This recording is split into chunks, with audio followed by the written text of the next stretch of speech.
I'm Caitlin. And I'm Scott. And welcome to PolyLive. It is 5 o'clock on Tuesday, July 24th. And welcome to our show. We have a great show ahead of us for you. It's been about 2 weeks since we met last, so thank you for coming out to watch us. We'll hope to keep you entertained for the next hour or so. Scott? Caitlin? How have you been? I've been pretty good. I've been really busy with SOAR, so for all of you that have come out to SOAR, hope you had a great time. Maybe we met, and here I am again. How about you been, Caitlin? Gold 2, Green 5, soaring it up. So wait, what was that Gold 2, Green 5 business that you just did? Group Gold 2 and Green 5 were my groups at SOAR. I was a group leader, and those are some of the future students here at Cal Poly in the fall. So very near and dear to your heart. Very near and dear. Great. Well, but you've been doing SOAR during the week, but what have you been doing for your weekends? Like, what do you like to do? I've been going on hikes. I actually went home to visit the family last weekend. Really fun. Went to the movies, saw the new Batman. It was awesome. How was that Batman? It was really, really good. You should all go see it. Are we salesmen for Batman? What have you been doing on the weekends? I just kind of took some downtime, went to the beach a little bit, hung out with some friends. Nothing too thrilling, but just hanging out, enjoying my summer. Awesome. Yeah. We are live from the Dexter Art Gallery. For those of you who came to SOAR, then you might know where that is, and that's awesome. So now you can kind of picture it in your head, starting to know the campus a little bit. We do have some live moderators here to answer your questions. We have Ashley and Evan, and our parent moderator, Cal Poly parent, Cindy, who's going to be answering your questions for you. Also, we've had some questions via our email, which is orientation@calpoly.edu.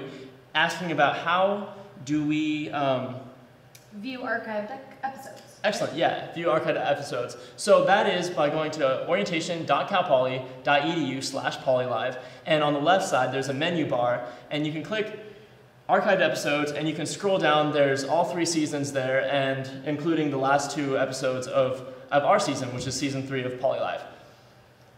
Awesome. So, how to optimize your viewing on this lovely screen? Do you want to tell them how to do that, Scott? Sure. So we might be like small or black and white, so let me tell you how to optimize the viewing. Go ahead and change the gray to fine color, and then also if you go to view, layout, and wide layout, then that should make things look a little bit nicer for you. Also, there's some resize buttons on our screen, so go ahead and click those. And that should look all nice to your viewing pleasure. Great, so hopefully you can all see us. And we have an awesome show planned for you. We have several guests. Today we have Patricia Ponce here from the Ombuds service. And for those of you that are like, what's Ombuds? You're gonna find that out just in a couple minutes.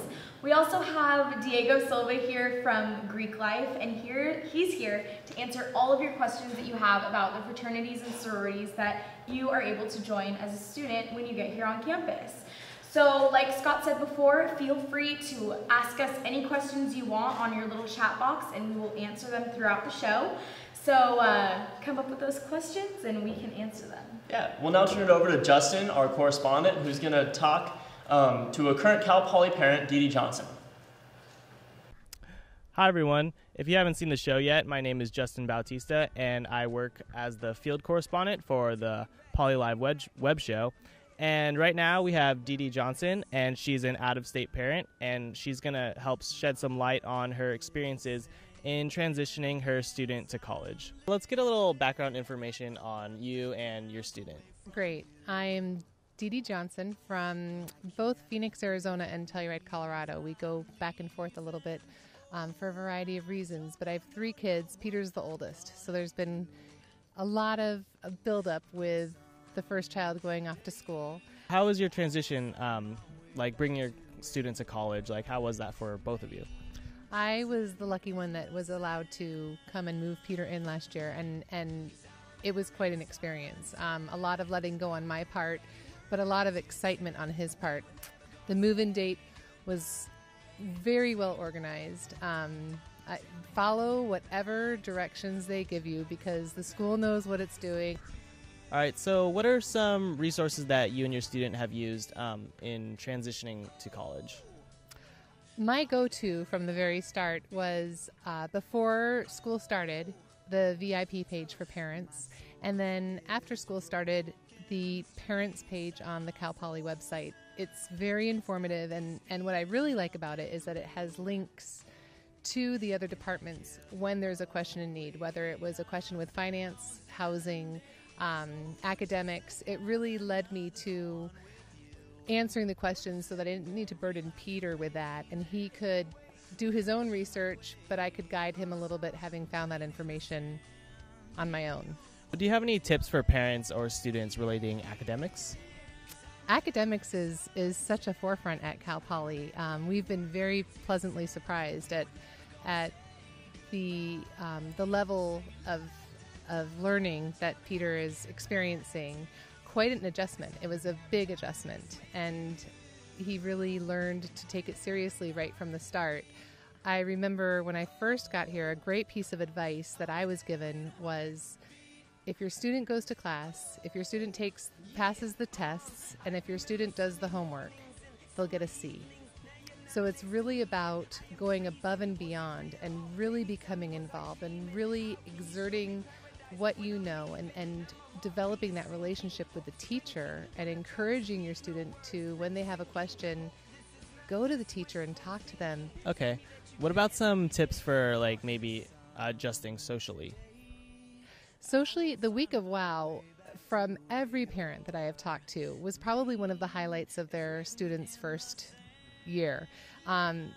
It was humbling as a parent to all of a sudden bring your student, and here you are, you're moving them in, and then you are encouraged to say goodbye, and it's over. And I remember not hearing anything for the first week because the week of WOW kept them so busy that there really wasn't time for our son to check in with us. And in one way, that was humbling for me. In another way, it was such a positive experience for him that I, as a parent, could not have been happier. We're about to wrap up this interview, but what's the biggest piece of advice that you could give to parents sending their students off? And then what is the biggest piece of advice that you could give parents that they could give to students in transitioning to college?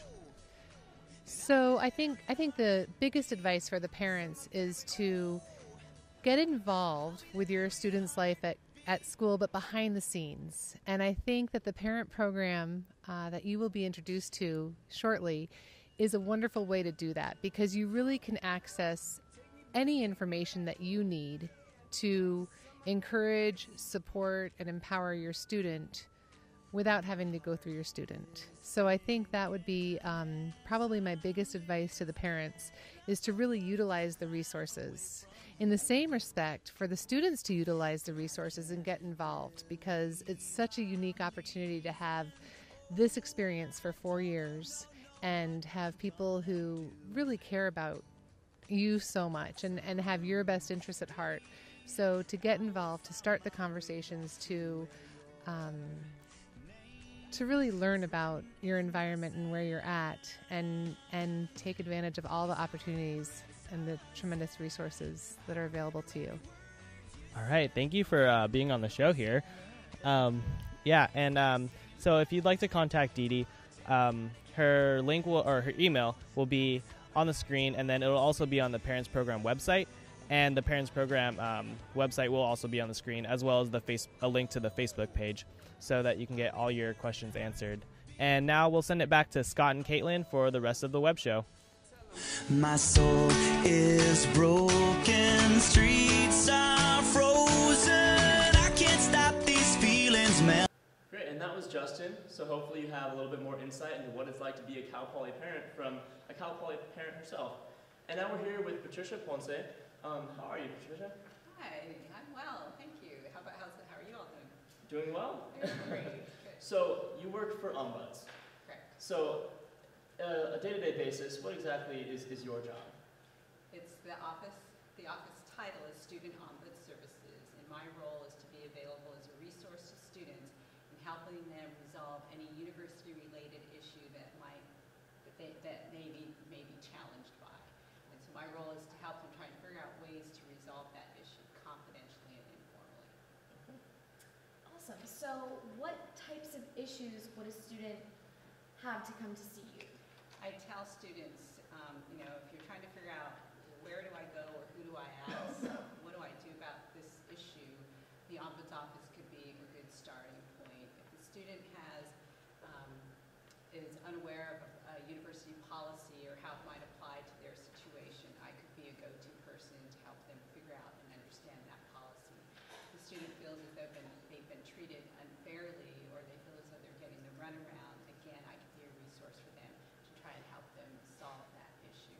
So some typical issues that I see could be some academic concerns, such as some miscommunications between the student and the faculty, or maybe the student and the academic advisor. I see a lot of grade disputes where a student thought that they were going to get a B or better and ended up with a C minus, and we're trying to figure out how do I navigate that, how do I discuss that issue with the faculty person, and so I can meet with them and talk with them. And we start from the very beginning. What does the syllabus say? How many assignments were there? What percentage was the value for each assignment? Did you calculate out your grade? How are you going to approach the faculty person? If you approach the faculty person and say, you gave me a C minus, I thought I was getting a B or A or whatever, you know, you just put them on the defensive. So it's some conflict coaching, some communication skills. How might you address that faculty person? How are you going to send that email? How are you going to go talk with them, and what are you going to say? So that kind is a typical example. That's probably one of the more common issues that I see. But also roommate issues or conflicts, I can help navigate those, how you can communicate more effectively, or if mediation is required. And mediation out of my office means that both parties want to participate in resolving this issue. Both parties want to maintain the relationship. So we can talk with one individual and try and figure out what the issue is, what the misunderstanding is, and I talk with the other and try to figure out what's going on that end. And then we come together and talk about the issues, put it on the table. With mediation, the students are the drivers. The two parties are the ones who make the decision and figure out what the outcome is going to be.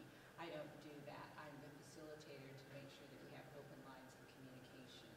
So some other issues could be fees or registration issues, parking tickets, disciplinary matters, library book overdue charges. I mean, it's the full gamut. Anything that comes along the way that the students find is a challenging situation and don't really know how to resolve it or who to ask, I can be an easy go-to person. You mentioned these conflicts. Would you ever get involved with the person or maybe faculty that they're having a conflict with? Would you personally ever go to them? That's a good question. It really depends on the situation. If the student is feeling uncomfortable or intimidated in talking with the faculty person, I could intervene, and that is what I would call sort of a shell diplomacy. So I hear the student's perspective of what's going on. If the student gives me permission to talk with the faculty person, the student has to give me permission to make their identity known. And then I can call the faculty person and I can say, you know, Jane Doe came in and from her perspective, this is what she sees going on. What do you think? What's going on from your perspective? And is there a way that we can resolve this informally? Usually faculty are very open to that because in my role as the ombuds, I'm a confidential and I'm an informal resource, which means I don't keep any records and I don't tell anybody what's going on unless the parties give me permission to do so. So a faculty person would really appreciate that. Okay, let's just try and figure this out and resolve it informally. Nobody needs to know. There's no report about it. The student feels satisfied. The faculty person's pleased that the situation gets resolved, and they can both go on their way and have, you know, still a positive learning environment or learning experience. So that's really the goal. You talked about the informal aspect of your service. So what if this informal process doesn't end up working? Very good question. Well, part of my job is to make known to the student what options they have. And I explain to them the Ombuds Office follows 4 standards of practice, which is confidentiality, informality, impartiality, and independence. And my job really is about trying to understand what the issue is, clarify, get some clarity of the issue for the student, and also some perspective, right? There could be other angles going on that the student may not have thought about. And then we can say, okay, informally, here are some ideas. You can do A, B, C, or D. And if the outcome for any of those isn't what you wanted, we can come back to the drawing board and talk about some other options. And the formal option is certainly one in a formal situation, that would mean informing somebody else on campus about the concern. Say it's a complaint about another student's behavior of sorts that isn't inflicting upon the student who comes into my office. In that kind of situation, the two students try to resolve the issue, and perhaps the initial student who came in is not satisfied with the outcome. Then I can say, okay, well, you actually could go to the Dean of Students. There you can make a formal complaint, which means the institution is now going to look into the matter, because I do not do investigations, I'm informal. But the Dean of Students office, or Student Rights and Responsibilities, can do a formal investigation, can call in the two parties, can do an inquiry, can interview witnesses, things along those lines. And then they can make a decision. And the Ombuds office is completely out of the loop, because we follow those core standards of practice, the confidentiality and the informality. We would not participate in that formal process. So you mentioned confidentiality, so anything, if I came in with an issue and I was talking to you about it, you would not call my parents or anything like that? Right, exactly. The confidentiality piece is really one of our seminal principles in the office. So I will not disclose anything that the student shares with me unless the student gives me permission to do so. Everything is completely off the record. I do not maintain any records or files or anything about the situation. The only time I would breach confidentiality is in situations of imminent risk of harm to either themselves or others. That would be the only time that I would breach confidentiality. If the students give me permission to do so, then I can. People that just came to SOAR learned about FERPA. Does that apply to the confidentiality aspect of your resource? Very good question. We actually adhere to FERPA, meaning we do not share anything with anyone under any circumstances. We do not operate on an as-need-to-know basis. In other words, talking with other colleagues or sharing information with another resource on campus. That would never happen unless the student gave us permission to do so. So for example, if the student came in to talk with me about an issue, and the parent then called me and said, I'm really concerned about my student, this issue is going on, have you talked with my student? I told my student to go see you, or my student told me that he or she went to see you. How did that go? I would explain to the parent that I appreciate your concern, and you can call me and ask me questions at any point, but I'm not going to, about the university experience, but I will not be able to share anything about the student's particular situation. I wouldn't even be able to disclose whether or not the student came into the office. The only way I would be able to do that is if the student gave me permission to do so. Awesome. Well, we do have a parent in our chat room right now, and they want to know how your office does interact with parents. So like you said, they can call, you can't give specific information about their student, but you can tell them about resources that we have on campus? Yes, and that happens pretty frequently. Parents have called my office, they've explained the situation to me of what's going on with their student, and I encourage the parent to encourage the student to come see me. I'd be happy to talk with the student, and I can talk with them directly. But I can also share to the parent what resources are available. If there's a conflict between a student and a faculty person, I can ask questions. Well, what happened? When did this occur? What does the syllabus say? Has there been any communication? How did that go? What does the student want? What does the professor want? I can ask those kinds of questions, and the parent can pass on that information, that dialogue with the student.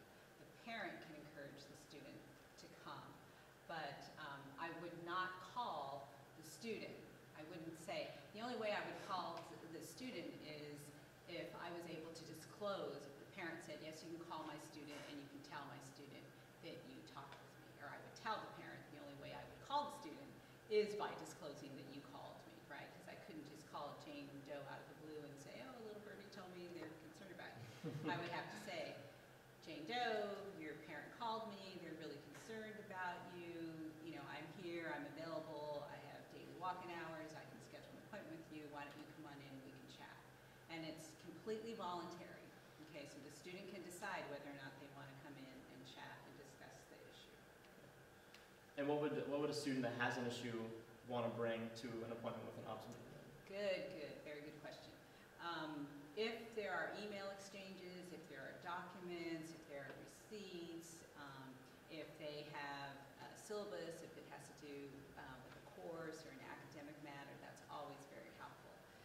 when we go back and we read it, and one of the things I think I can provide to students is perspective, right? Because they have a very clear view of what the situation is. And then when I ask questions and probe and I read the document or read it out loud, we read it out together, that offers a different perspective for the student. And they might say, oh, I didn't think of it that way, or I didn't realize that could be a possibility, or that's a good question I should be asking. And that helps get towards some sort of resolution or movement on the issue. Okay, so there are a ton of resources here at Cal Poly, and Ombuds is just one of them. There are other resources on campus as well that deal with conflict. So do you want to explain a little bit about the difference between the Ombuds service and counseling service, for example, or specifically Jean DaCosta, the Dean of Students? Okay, so very good questions. The Ombuds Office, as I mentioned, we follow those 4 standards of practice: confidentiality, informality, impartiality, and independence. I deal with issues that have to do with the university experience. The goal is that students are successful and have a positive experience here. If there's a lump along the way or a trip along the way, I can be a resource to try and help them smooth that out so that they can go along their way and being a good student and interactive student, a curious student, having a good time here on campus. If there are personal issues, if there are mental health issues, that would be the counseling center, and I would refer them to the counseling center. So sometimes there's homesickness going on, sometimes there's interpersonal relationships, boyfriend-girlfriend type thing, and that's more on a personal level, and students need support, and so I would offer them the resources of the counseling center to get more support on those specific issues. In terms of the Dean of Students, as I understand our difference is the Dean of Students is an office of notice for the university. So that could be a resource where a student would make a formal complaint. The Dean of Students office does take records, does maintain records as I understand it, and the Ombuds office does not. We're completely confidential. As I understand the Dean of Students offices, they may need to share information on an as-need-to-know basis among colleagues on campus. The Ombuds office would never share information only if the student allowed me to do so. The Dean of Students office can summon students. Okay, if there's an issue going on or an investigation, she can call a student and the student must respond. In the Ombuds office, I typically do not call on students. We're voluntary. I am a voluntary resource, so the student would have to seek me out. I try very hard to inform the campus community of this resource, and I do a lot of marketing so that students know that we're available. But that's a challenge to get the word out. You know, we have this title, Student Ombuds Services. Never says, what's an ombuds? What does that mean, right? So I'm spending a lot of time, a lot of energy trying to share that information. So I really appreciate you bringing me on board so that I can talk to students and parents about this resource. Yeah, definitely. In fact, what is an ombuds? Where does that word come from? Is it an acronym? It's not an acronym, thank you. And actually the full term is ombudsman, but since I'm a female, we're using the gender neutral term, so we're using ombuds on our university campus. But the ombuds term is actually a Swedish term that literally means representative. And it was started back in the 1700s by the Swedish Parliament to have a representative for the people to hear complaints against the civil service or government. So translate that many years, and we now have a resource for our student population to hear concerns or complaints about their university experience. Can you give us you mentioned roommate conflicts or maybe grade complaints or issues. What other instances would a student come see you? What other examples? I had I've had issues with parking tickets. I've had appeals issues where students are having to write a statement, things along those lines, and I can help them sort of flesh out their arguments. They can write their statements. I can take a look at the statement to see if it has sound arguments and includes all the pertinent information. I can help students with their communication skills. I can help students talk about what we would call conflict coaching and having those crucial conversations with roommates or even sometimes parents on different issues that they're experiencing in a university environment. So I can also also give you another example. Student employment is a kind of issue that comes about as well. I had a case where a student was terminated from her student employment job, and she had said, well, they just fired me, and I don't know exactly why. You know, they said 3 strikes and you're out, but she didn't get any information about the first 2 so-called strikes. And they were issues about coming in late or using the cell phone on the job, and I think the third incident was again using the cell phone. And we learned after we did some research that there's actually a student handbook on campus for student employees that talks about recommending that the office in which hires the student does feedback or evaluations for the student. Well, this particular student never had a student evaluation and never had any feedback from her supervisor. So she wasn't really aware that these types of behaviors were not acceptable in her work environment. So she wrote an appeal statement asking the employer to please reconsider hiring her, that she understands where she had faltered and that she takes responsibility for that. But she has since learned about this student handbook that recommends that the employer do evaluations at least annually. And she had asked the employer, would you take me back? Would you do this type of evaluation? And I pledge, you know, to be above board and a stellar employee. And the employer said, okay, you made a good argument. And she continued working in this place on campus and actually did very well. So it's a positive learning experience on both ends. She learned how to advocate for herself. She learned how to take responsibility for her actions. She learned about this new policy. We informed the office of the new policy, and it actually worked out very well for her. Both parties learned it. So like Ombuds deals with all kinds of university complaints or conflicts and helps mediate and do some conflict resolution and maybe help students learn about these styles of conflict resolution. Right. But what about if they have an issue with sexual assault, harassment, or even discrimination? How would that go about? Very good question. Again, we follow very strictly to this confidentiality principle. So on those situations, again, I would not disclose without the student's permission. But I would inform the students of all of the resources on campus. Those issues are illegal, right? So in sexual assault, typically it's upon women. I would inform them of the different resources on campus. The SAFER program, I would inform them that the counseling center is a place to get support. I would inform the student about the Dean of Students office, if it's a student-on-student type of assault, and how they can do an investigation and determine whether, you know, what really happened in the situation. I'd inform the student of the community resources, the SARP Center, and I would tell the student that this situation is not at all their fault. They're not responsible for what occurred, and that they do indeed have options.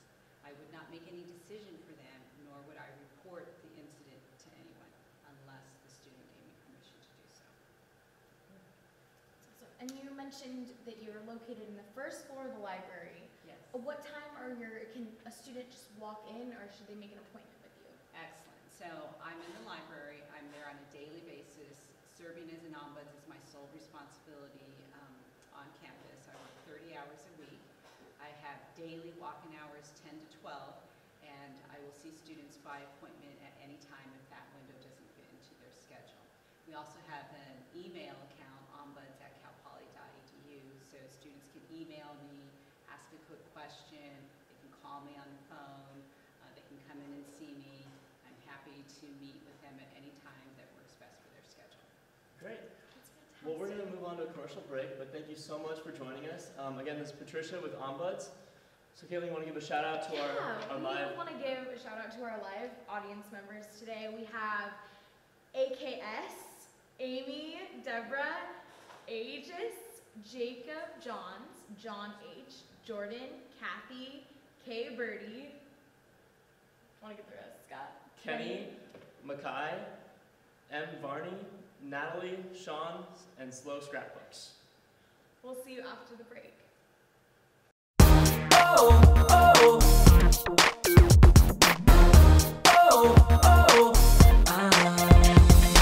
Every day is the right day.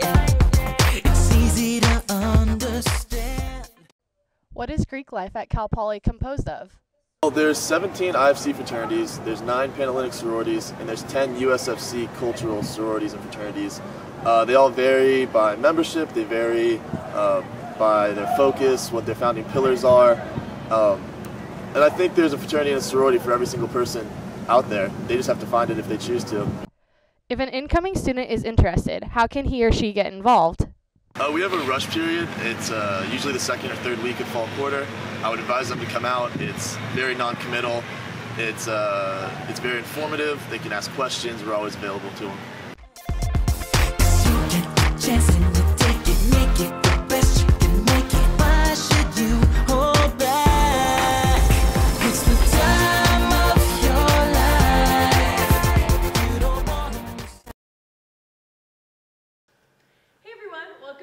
To our show today.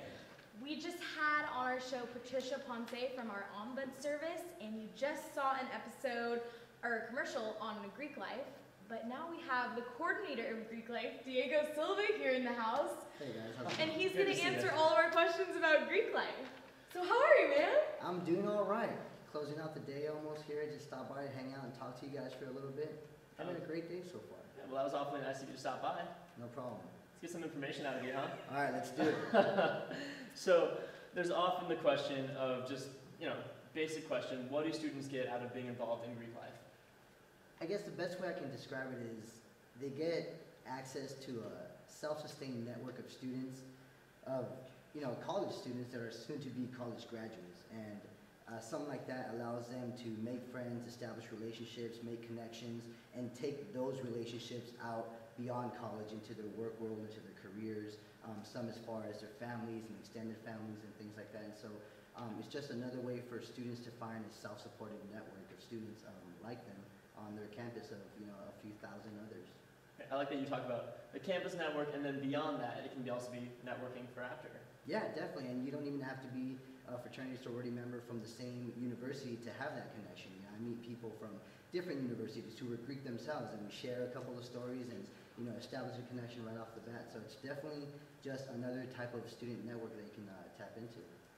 That's fantastic. I have a lot of friends that are a part of Greek life in different fraternities and sororities, and they have a blast. Yeah. But how many do we have on this campus? All right, so Cal Poly. We're breaking it down. That's right.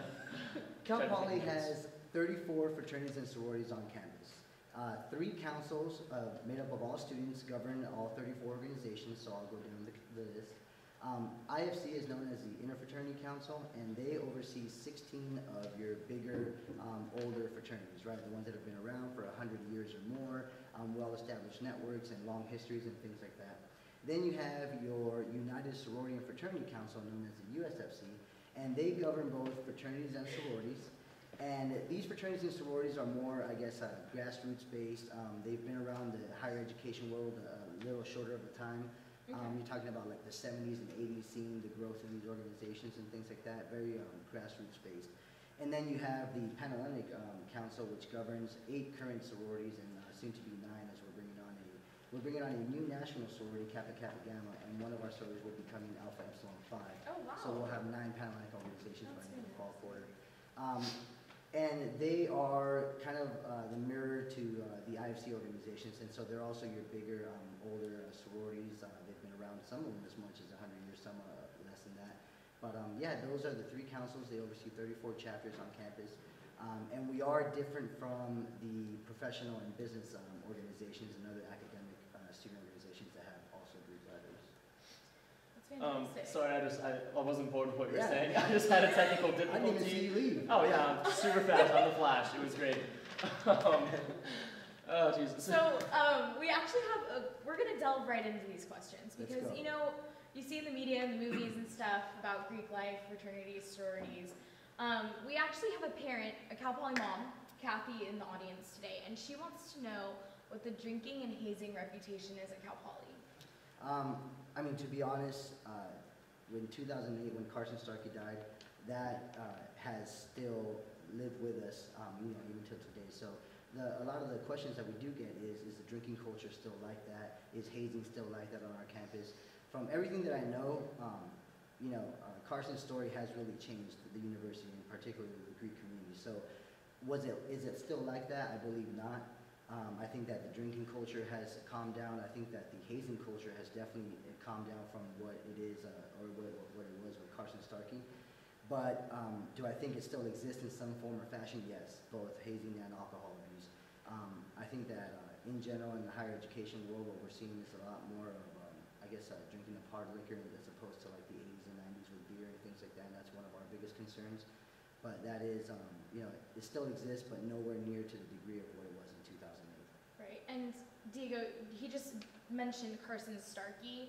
Do you want to tell our audience members a little bit about Carson? Sure. For parents that have made it to SOAR, they've seen the story or heard the story, but Carson Starkey was a new member for one of the fraternities on this campus who ultimately was engaged in a hazing event with him and his pledge brothers and forced to consume a massive amount of alcohol that ultimately led to an alcohol poisoning death on our campus in 2008, and that fraternity was kicked off, and there was a lot of legal and university-wide implementations of policies and changes and things like that that happened after that, but that was a tragic incident that happened here on our campus.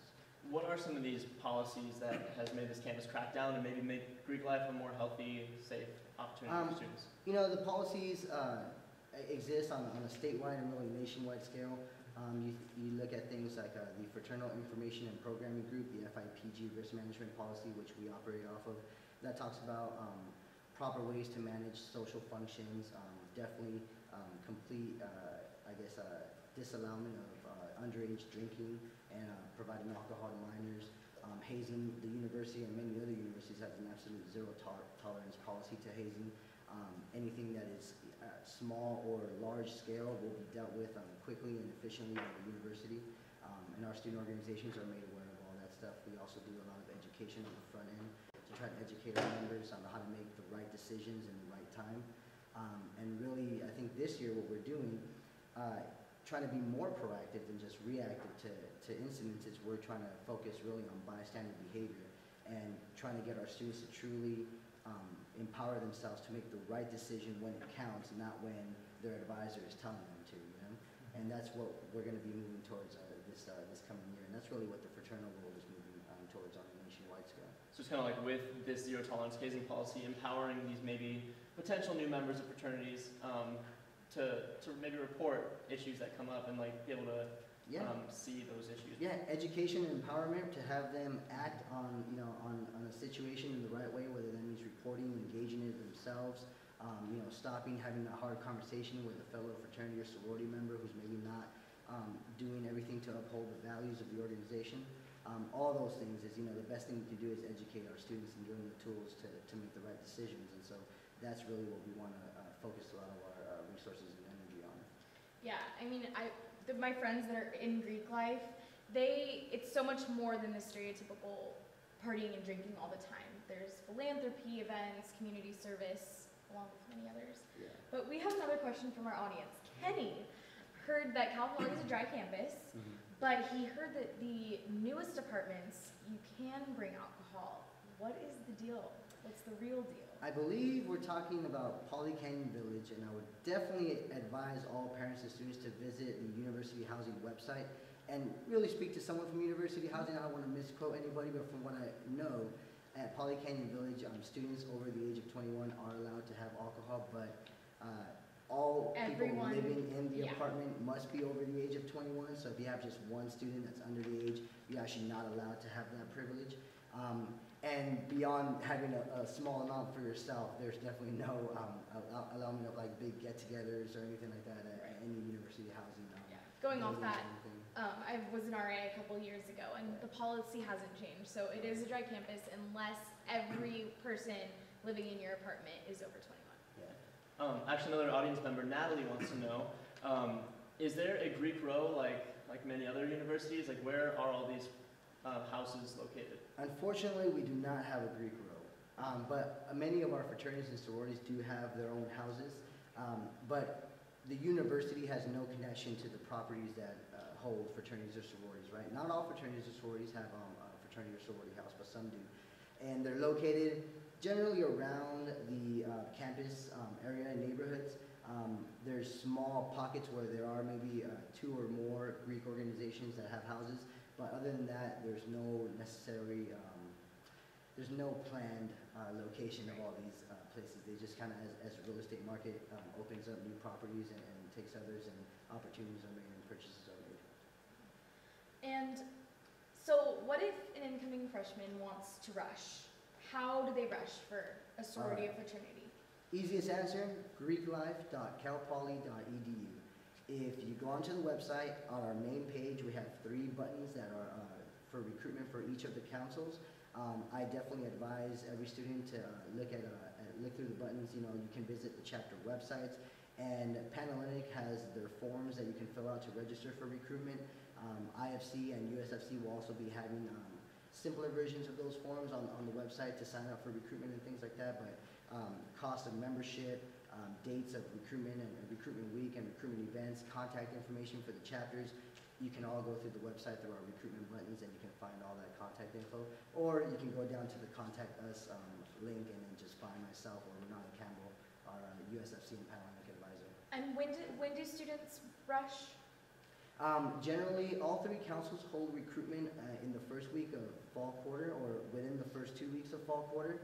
On that note, IFC or interfraternity chapters do not recruit first quarter students, so they also have a recruitment week during winter quarter. So that is males? Yeah, so freshman males who want to join an IFC organization would wait till the winter quarter. But USFC, IFC, and Panhellenic do still recruit in the fall quarter, and so sophomores and juniors and seniors can then join IFC organizations in the fall or in the winter if they want. Kay Birdie wants to know if does she have to live in a sorority house if she wants to join that sorority? No, you don't have to. Sororities and fraternities do have their own housing rules, and sometimes there are, I guess, expectations expectations that members might want to live at the house, but some of our fraternity and sorority houses aren't even capable of housing all the members, right? So it's really more of a waiting list and optional to move in, but from what I hear, the waiting list is usually pretty long. It's a lot of people do sometimes want to live in a fraternity house or sorority house.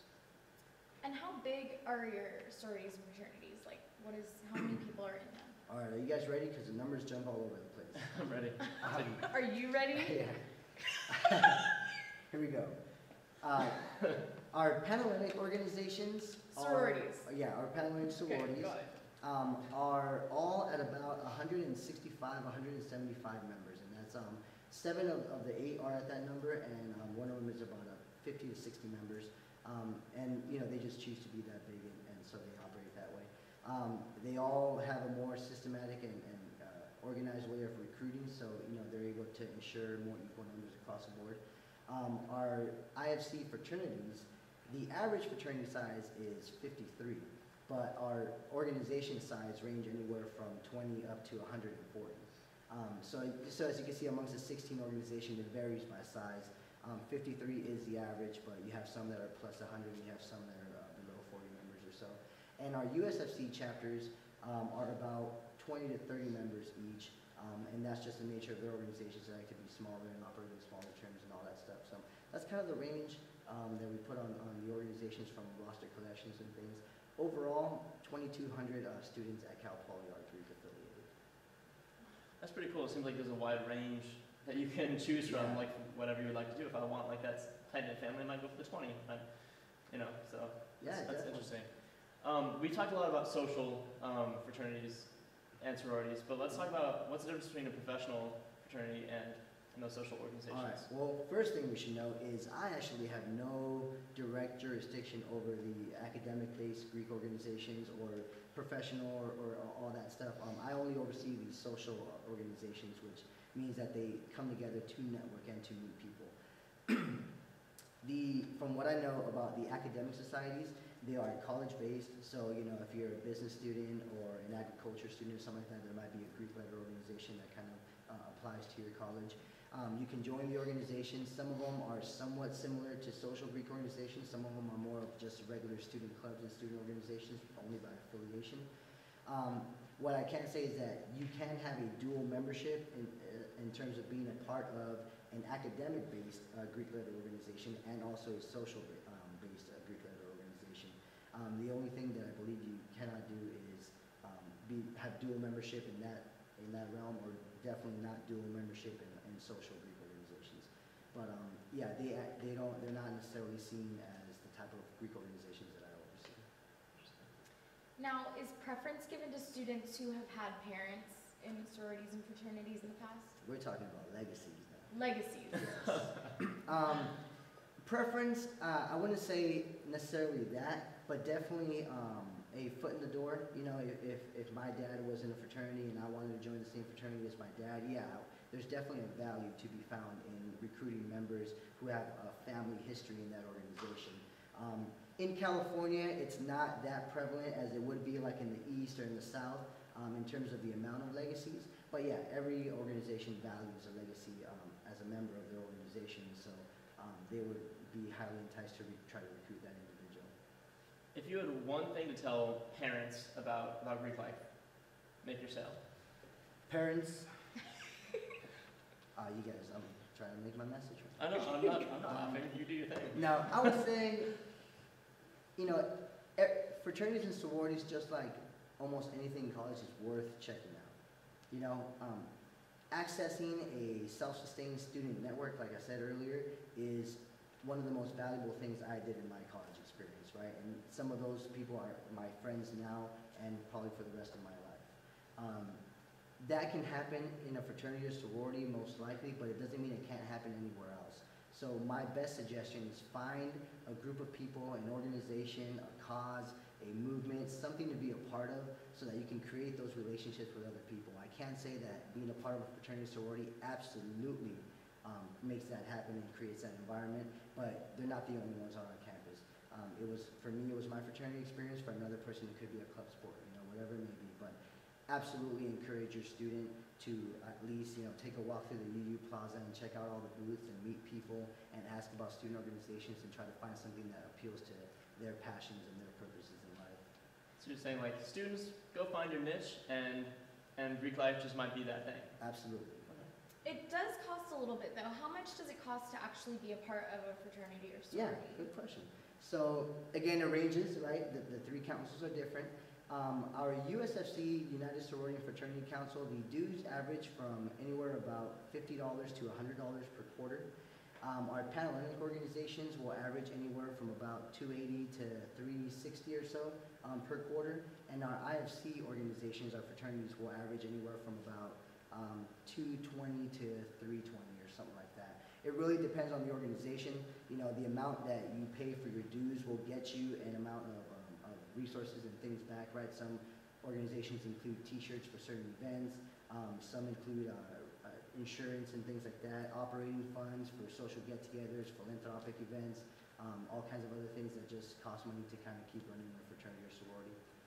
But yeah, that is generally the range. We have a little bit more information about that on our website, but I wouldn't be able to list off all 34 different chapters of dues and things like And that. that's greeklife.calpoly.edu, right? That's correct. Okay. Yeah, and we have Natalie out there that wants to know kind of about the time issue of, like, is it too much to be rushing, joining clubs, getting acquainted with SLO, and doing school in your first couple weeks as an incoming student? All those things put together, yes. That's it.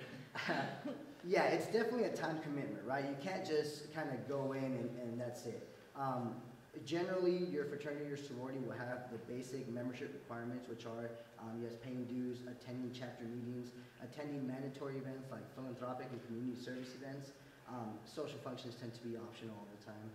And then there would be like alumni gatherings, parents' weekend, and things like that, that girls and guys would be expected to be a part of and interact and things like that. But aside from that, if a student from the beginning you know, tells the members of the given chapter that they're joining, you know, these are my time commitments, this is what I can promise, this is what I can commit to, this is what I cannot commit to. The organization, if they know up front and they choose to take in that member because they still find them a quality member, then, you know, then you've set kind of your boundaries at that point, and you know, you don't have to commit to something you don't want to. But it is up to you. There are minimum expectations for membership, and some of them are time commitments. So somebody should definitely not take it lightly to be a part of any student organization. Really. Yeah. My roommate, when I was a freshman, Allie, if you're watching, you rushed during my freshman year. So I got to kind of see what she was going through, and it looked like a great process. You get to kind of hang out with the different fraternities and sororities just to see where you maybe fit in the best. And then that's when there's the recruitment process where those Yeah. students are chosen. Correct?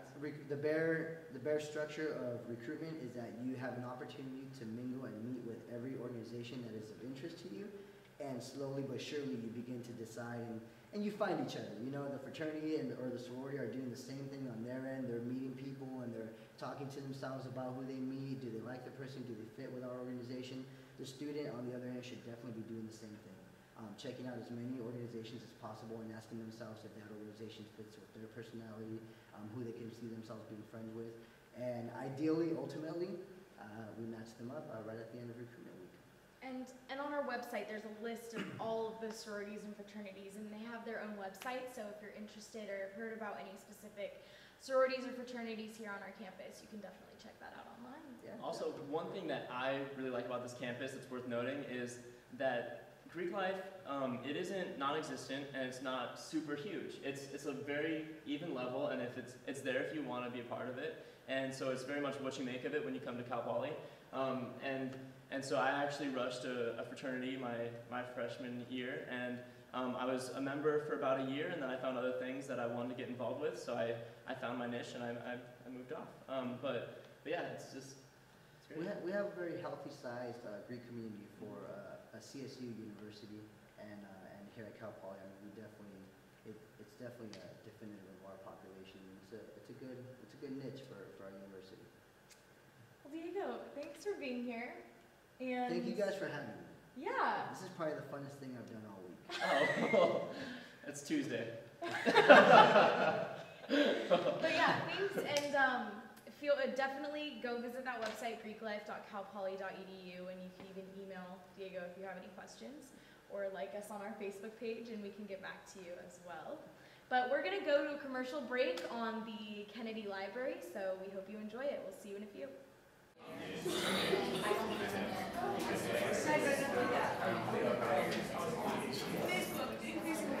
Facebook.